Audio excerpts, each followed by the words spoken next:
नाज़िन bulletin में खबरों जो सिलसिलो जारी आहे। हिते अवांखे अहम ख़बर ॾियूं पिया त फेडरल पब्लिक सर्विस कमीशन बि इहो एतिराफ़ करे वरितो आहे त सिंध मां ॿियनि सूबनि जा माण्हू कूड़नि डोमिसाइलनि ते वफ़ाक़ी चिटाभेटी वारे इम्तिहान में वेही नौकरियूं वठी सिंध जे हक़नि ते धाड़ो हणनि था। इन सिलसिले में federal public service commission Sindh हुकूमत खे हिकु लेटर बि लिखियो आहे। Federal public service commission Sindh हुकूमत खे इन ख़त वसीले आगाह कयो आहे त पंजाब जो डोमिसाइल रखंदड़ घटि में घटि 7 उम्मीदवारनि सिंध जी कोटा ते कमीशन जो इम्तिहान पास कयो आहे। ख़त जे मतन में चयो वियो आहे त सिंध जे घरू खाते गुज़िरियल 23 जून ते हिकु ख़त वसीले अहिड़नि 8 उम्मीदवारनि जो रिकॉर्ड कमीशन खां तलब कयो हो जिन 2020 में CSS जो मुक़ाबले वारो इम्तिहान सिंध जी कोटा ते पास कयो हो। घरू खाते खे शक हो त इन जो तालुक़ सिंध सां नाहे। कमीशन 8 मां 7 उम्मीदवारनि जी तस्दीक कई आहे त इन जा डोमिसाइल पंजाब जा आहिनि। घरू खाते पंहिंजे ख़त में लिखियो त इहो मसइलो सिंध हुकूमत मुख़्तलिफ़ फ़ॉर्मनि ते उथारींदी रही आहे त अहिड़नि माण्हुनि खे सिंध जी कोटा ते नौकरियूं ॾिनियूं पई वञनि जिन जो तालुक़ सिंध सां नाहे।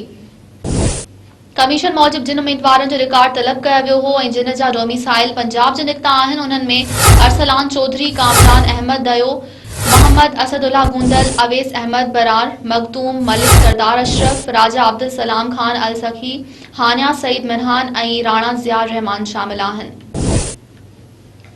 नाज़िन अवांखे भेरो ॿीहर ब्रेकिंग न्यूज़ ॾियूं पिया त फेडरल पब्लिक सर्विस कमीशन बि इहो एतिराफ़ करे वरितो आहे त सिंध मां ॿियनि सूबनि जा माण्हू कूड़नि डोमिसाइलनि ते वफ़ाक़ी चिटाभेटी वारे इम्तिहान में वेही नौकरियूं वठी सिंध जे हक़नि ते धाड़ो हणनि था। इन सिलसिले में federal public service commission Sindh हुकूमत खे हिकिड़ो लेटर बि लिखियो आहे।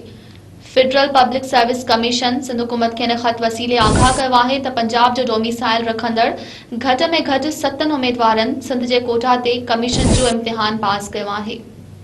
ख़त जे मतन में चयो वियो आहे त सिंध जे घरू खाते गुज़िरियल 23 जून ते हिकु ख़त वसीले अहिड़नि 8 उम्मीदवारनि जो रिकॉर्ड कमीशन खां तलब कयो हो जिन 2020 में CSS जो मुक़ाबले वारो इम्तिहान सिंध जी कोटा ते पास कयो हो। घरू खाते खे शक हो त इन जो तालुक़ सिंध सां नाहे। कमीशन 8 मां 7 उम्मीदवारनि जी तस्दीक कई आहे त इन जा डोमिसाइल पंजाब जा आहिनि। घरू खाते पंहिंजे ख़त में लिखियो हो त इहो मसइलो सिंध हुकूमत मुख़्तलिफ़ फ़ॉर्मनि ते उथारींदी रही आहे त अहिड़नि माण्हुनि खे सिंध जी कोटा ते नौकरियूं ॾिनियूं पई वञनि जिन जो तालुक़ सिंध सां नाहे।